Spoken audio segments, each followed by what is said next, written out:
Chairshot Reality on WrestleZone.com. Make sure you subscribe to the YouTube channel. You can also go to CSRWrestling.com. Some great blogs on there. Shane Shoemaker, Blake Mitchell-Moore, and of course, former WWE referee Jimmy Cordero. So I had an awesome diary. Yeah, that was great insight. Talking about all the homecoming for him, all the former employees and friends that he had there at WWE that he got to see this past weekend. Also, WrestleRumble.com, of course, our presenting sponsor for all the pay-per-view weekends here at CSR. Congratulations to the top winners. You can go to the Mania Pick'em Twitter handle, the Wrestle Rumble Twitter handle, and you can see who ended up getting the most points accumulated with. He had every match but one tiebreaker. He just didn't get how many suplexes. I started Mania 0-3. Yeah, me too. And I said, and that's when I started thinking, damn, Shane's gonna win this thing. Damn, Triple H is gonna win this thing. But WrestleRumble.com, and I believe we did get confirmation. I think that Wrestle Rumble will be opening the polls back up for Payback, which will be in Chicago in a couple weeks. All right, let's talk Saturday Night's Hall of Fame, Brian, and I'm really gonna steer this to you to start because obviously your boy was the headliner, Sting. Give me the overall reaction to the speech, and I know that you were doing some Twitter polling about where Sting ranks overall in his career. Well, I mean, ultimately, when you look at the Hall of Fame on Saturday night, it was Sting's night, but it suddenly, to me, at one point turned into Ric Flair's night, and he went on and on and on about Steamboat and Hayes and his 4 marriages and all these other things. It was not about you, Rick. Just like when your daughter is in a match, it should not be about you, and that's not your fault. That's where WWE places you. That off my chest. Sting's speech was perfect. He tried to quell and squash the rumors of retirement in advance of his speech, but the retirement at the end was perfect. You could tell he was hesitant. He still wants to face The Undertaker at WrestleMania. But overall, Sting, yes, I was you for Halloween 3 times. And yes, Sting, there are many people who say thank you and you thank us, but the stories he had, really good, warrior and smothered, covered and whatever for the Waffle House. And it was just a really good, genuine speech. It wasn't over the top.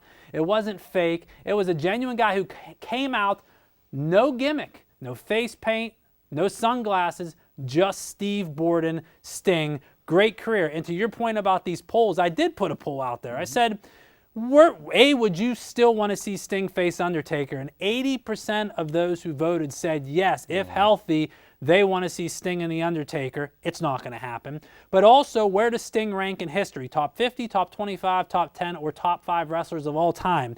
And aside from Stone Cold Steve Austin, Shawn Michaels, The Rock, and The Undertaker, Sting trumped everybody in this polling. That includes John Cena, Ric Flair, Hulk Hogan, Randy Savage, Bret Hart, Mick Foley, and Roddy Rowdy Piper. Now, could this be from a popularity thing, or is this from a wrestling technicality standpoint? I'm not sure. I just posed the question. Take it as you want to interpret it. But Sting in this poll with more than 200 votes, 5th all time.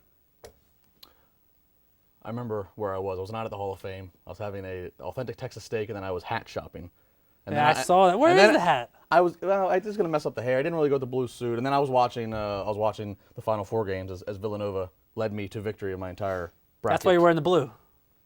Gotta say thank you to them. They led me. I won the entire Trib bracket pool. So, all right, the Sting speech. Actually, when I heard it, I actually thought to myself, you know what? The end of that. I know it's his old nothing sure about Stinger thing, but it actually made me feel like that kind of felt like he was setting something up for the next night, that he might make one of those Legends appearances. He did not. Shawn Michaels, a ripped Shawn Michaels. Yes, holy hell. Stone Cold Steve Austin, Mick Foley, The Rock, John Cena, I guess we'll throw him in the legend category at this moment. They all make their appearances. I'm kind of split 50-50 here. I thought the Austin, Michaels, Foley, fantastic. Really, that was probably maybe the most fun about being there live. Obviously, hearing that was like 30 when you had Austin, Rock, and Hogan. But working it in with the League of Nations and then obviously the New Day. I mean, hearing that glass break will never get old on that big stage. And I mean, how in 20 years from now, when it's WrestleMania 52 and they're rolling all the talking about the WrestleMania moments of the last half century. That is forever going to be there with Stone Cold Steve Austin and Xavier Woods, and Xavier just doing the juke and jive, and then Austin just leading to the stunner. That might have I haven't really ranked them, but that's definitely somewhere in the top 3 of moments to be part of live there. I like that. The Rock Cena thing, I love The Rock. I mean, we all love The Rock. I mean, who's going to really hate on The Rock? The giveaway was the boots and the knee pads you could see from the start. You knew something was coming. That aside. Announce it. That aside. Again, I'm already doing this. And we got The Rock coming out. And then I think a flamethrower. Then I think he has the China gun. I thought he was going to be shooting the. But what the hell's a flamethrower? He's got a flamethrower. He's doing that. I bet you that. What money did that cost? What part of the 17 million gate's going to recoup on the flamethrower? He goes down. He does the whole deal. The Wyatts. But when then considering what happened the next night, I'm not sure.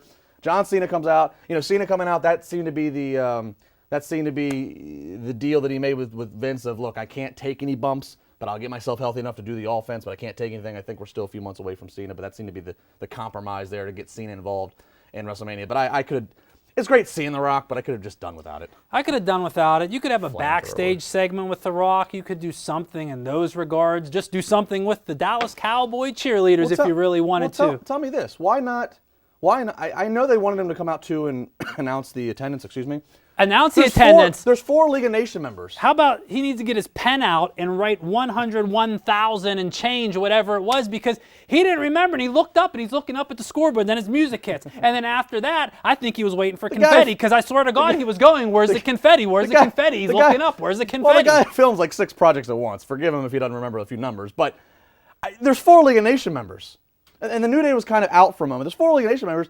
Just make him the 4th legend. You could have made him the 4th legend. Just let him come out with. And then, but then you still have that. Because he would have danced with the New Day. But then you still would have had that absence of John Cena. You would have had that absence of the Wyatt family. And you're talking about the thoughts of these legends.